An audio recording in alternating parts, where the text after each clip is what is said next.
hadirin yang dirahmati Allah Subhanahu wa taala.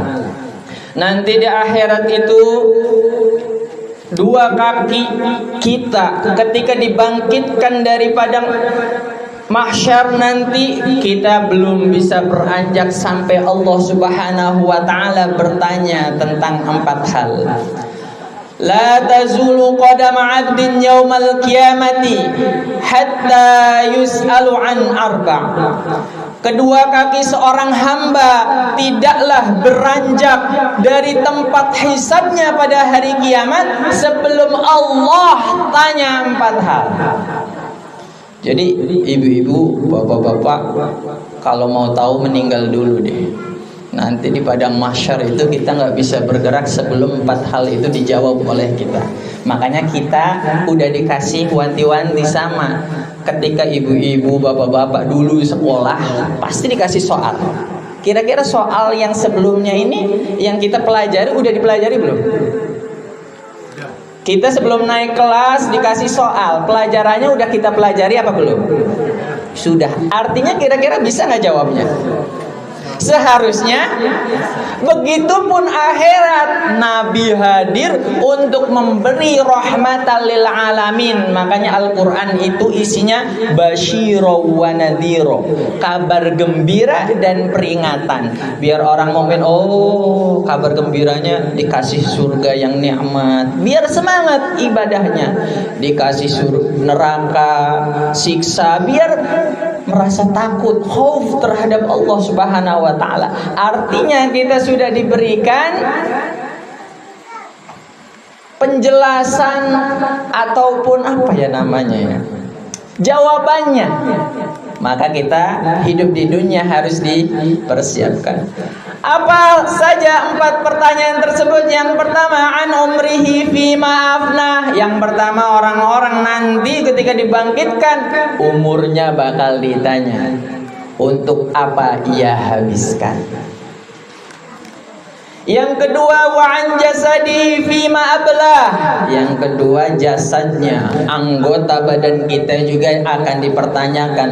Mata kita akan dipertanyakan, telinga kita akan dipertanyakan, kaki kita akan dipertanyakan, dan di akhirat mulut ini akan dibungkam oleh Allah Subhanahu wa taala biar jawabannya fakta. Ketika ditanya, untuk apa tanganmu selama di dunia? Oh, saya sering baca Quran. Salah, kata Allah. Tangan yang ngomong, bukan dia suka. Ya, itu jawaban selama kita di dunia lebih banyak menggunakan untuk apa. Begitupun kaki. Jadi jangan heran, gimana ceritanya tangan bisa ngomong ya? Gimana ceritanya ya mata bisa ngomong ya? Perkara akhirat tidak bisa digambarkan. La ainur rat wala udunun sami'at wala hatara ala qalbi bashar. Yang harus dipersiapkan adalah kita bagaimana banyak beramal kepada Allah Subhanahu wa taala untuk persiapan di hari akhirat kelak. Yang ketiga, wa an ilmihi madza amila. Yang ketiga akan ditanyakan ilmunya. Apakah ilmunya diamalkan atau tidak? Kalau kita punya ilmu lalu diamalkan, kita belajar misalnya praktek ibadah, diamalin apa enggak? Udah tahu ilmunya, diamalin apa enggak? Jangan sampai kita nggak tahu ilmunya, enggak mau menuntut ilmu, tapi sok tahu. Ini yang harus hati-hati, karena itu pertanggungjawabannya kelak. Menuntut ilmu hukumnya wajib. Jadi kalau ada kesempatan menuntut ilmu, manfaatkan sebaik mungkin, karena waktu yang sudah kita lewati tidak akan bisa kembali.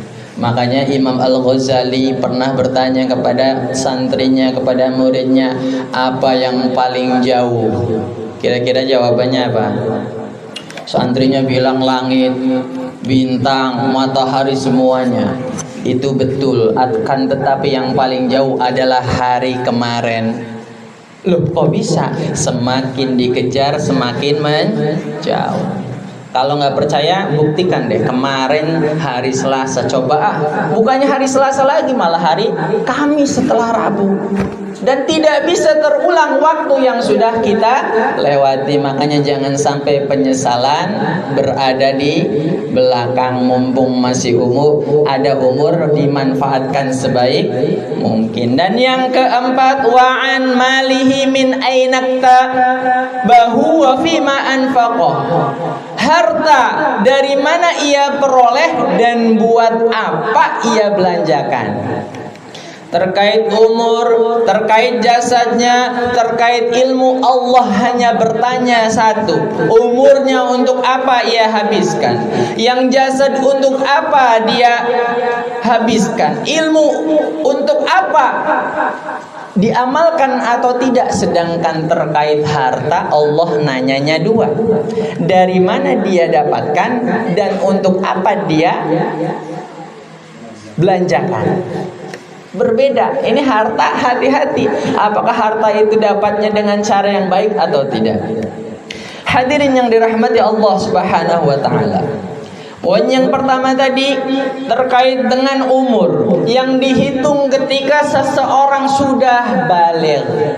Jadi kalau dari usia 1 sampai 9 tahun atau yang perempuan belum mengalami masa haid, itu masih ditanggung sama orang tuanya. Tapi ketika sudah 9 tahun ke sana, sudah baligh, maka dosanya ditanggung masing-masing.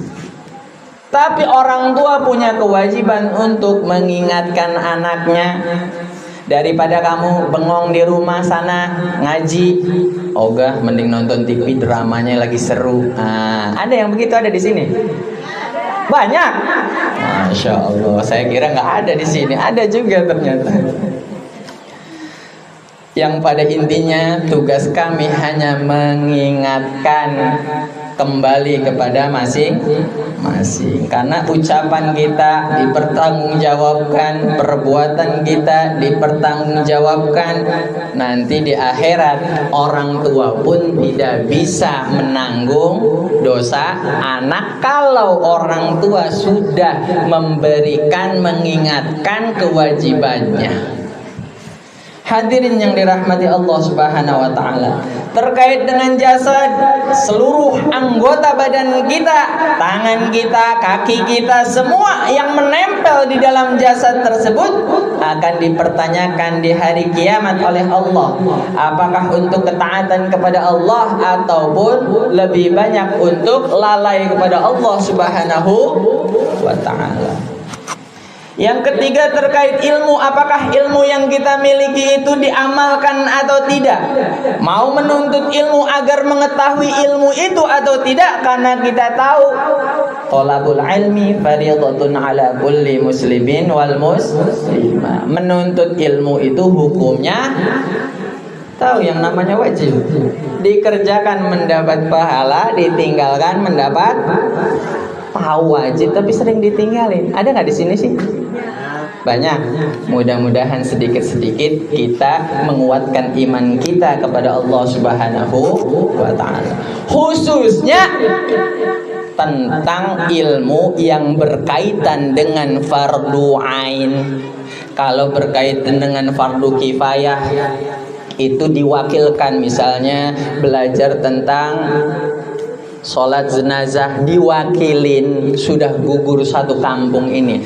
Tapi seandainya satu kampung ini nggak ada yang belajar tentang ilmu fikih, tentang wudhu, tentang bacaan sholat, kira-kira itu untuk semua atau masing-masing? Maka di sini ada ilmu fikih di setiap hari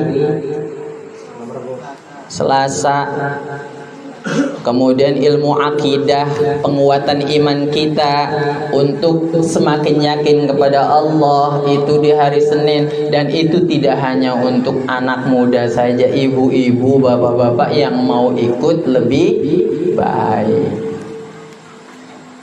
Hadirin wal hadirah rahimakumullah. Makanya nanti di akhirat apa kata Nabi, wailul liman la ya'lam. Sungguh celaka orang-orang yang tidak belajar ilmu agama yang khususnya fardu ain. Kalau fardu ain nih, ibadah buat dirinya sendiri males, sungguh celaka. Gimana fardu yang untuk dirinya susah, apalagi fardu kifayah boro-boro mikirin. Makanya manfaatkan selagi ada umur. Wa wailul liman alima tsumma la ya'lam. Apalagi lebih celaka orang yang udah tahu tapi tidak diamalkan. Orang yang nggak menuntut ilmu untuk kebutuhan dia biar ibadahnya bagus, nggak mau. Apalagi orang yang sudah menuntut ilmu, udah tahu ilmunya nggak diamalin, lebih celaka lagi, dosanya double. Satu dosa dia tahu, dua dosa dia tidak mengamalkan. Ini kayak kita nih yang di depan bukan berarti sok suci, dosanya double bu. Makanya kita bersyukur kita punya tempat yang mudah-mudahan tempat ini menjadi muaranya ilmu, amin Allahumma.